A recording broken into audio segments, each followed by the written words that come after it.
మహబూబాద్ జిల్లా కేంద్రం నుంచి 4 కిలోమీటర్ల దూరంలో అనంతాద్రిలో శ్రీ స్వయంభూ జగన్నాథ వెంకటేశ్వర స్వామి కొలువుదీరి ఉన్నాడు. మొక్కితే వరాలిచ్చే దేవుడుగా అనంతాద్రి శ్రీమన్నారాయణుడు భక్తులకు దర్శనమిస్తున్నారు. వివిధ రూపాలతో నామాలతో కొండపైకి కొలువుదీరిన స్వామివారు ఈ క్షేత్రంలో సుభద్ర, జగన్నాథుడు, శ్రీదేవి, భూదేవి సమేత శ్రీనివాసుడు స్వయంభూలుగా భక్తులతో పూజలు అందుకుంటున్నారు.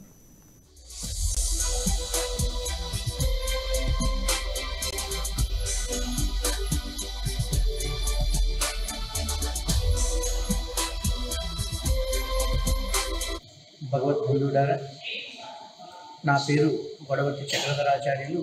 గత 19 సంవత్సరాలుగా ఈ యొక్క దేవస్థానం నందు ప్రధానార్చక స్వామిగా విధులు నిర్వహిస్తున్నాను. అతి పురాతనమైనటువంటి క్షేత్రం ఈ అనంతాద్రి క్షేత్రం. అదేవిధంగా తిరుమలలో ఏ విధంగా అయితే ఇద్దరు స్వాములు కలయికతో ఆ తిరుమల దేవస్థానం ఏర్పడిందో, అదేవిధంగా ఈ అనంతాద్రి క్షేత్రం కూడా దేవుడి ద్వారా ఏర్పడినటువంటి క్షేత్రం.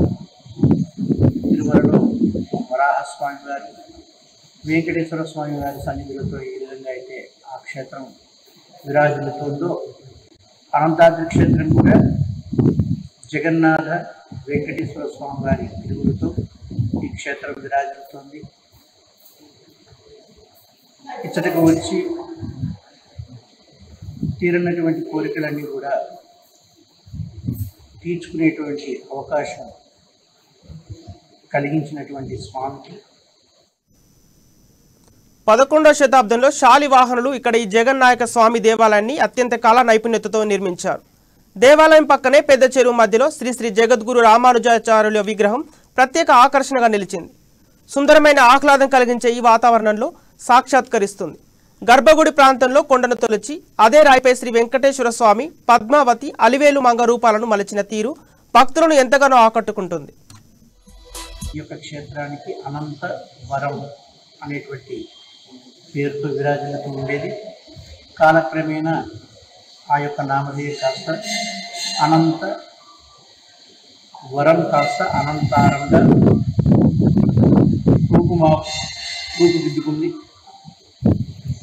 ఈ యొక్క క్షేత్రానికి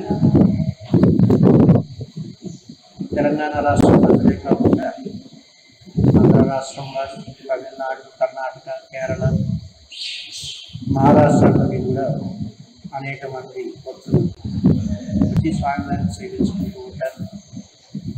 ఎక్కువగా గిరిజన గ్రామాల మధ్యలో వెలిసినటువంటి క్షేత్రం కాబట్టి వారు కూడా ప్రతి శని, ఆదివారం నాడు పర్వదినాలయంలో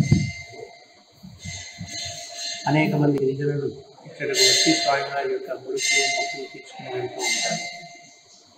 అతి పవిత్రమైనటువంటి ఈ క్షేత్రాన్ని సందర్శించిన, ఈ యొక్క క్షేత్ర మహత్యాన్ని తెలుసుకున్నా కూడా కోరినటువంటి కోరికలన్నీ కూడా నెరవేరుతూ ఉంటాయని జగన్నాథ వెంకటేశ్వర స్వామి వారి యొక్క ఆశీస్సులు కలుగుతాయని. ఆలయానికి వెళ్లే దారిలో గరుత్మంతుని భారీ విగ్రహం అందరినీ ఆకట్టుకుంటుంది. పక్కనే ఉన్న పెద్ద చెరువులో బోటింగ్ చేయవచ్చు. శని, ఆదివారాల్లో భక్తజనంతో ఆలయం కిక్కిరిసిపోతుంది. పట్టణంలో ఆహ్లాదపరిచే పార్కు లేని కారణంగా సెలవు దినాల్లో అందరూ ఆలయం వద్దకు చేరుకుంటారు. భక్తులే కాకుండా పర్యాటకులు ఇక్కడికి వచ్చి శుభకార్యాలు చేసుకోవడానికి ఎంతో అనుకూలంగా ఉండటంతో నిత్యం హడావిడి కనిపిస్తోంది.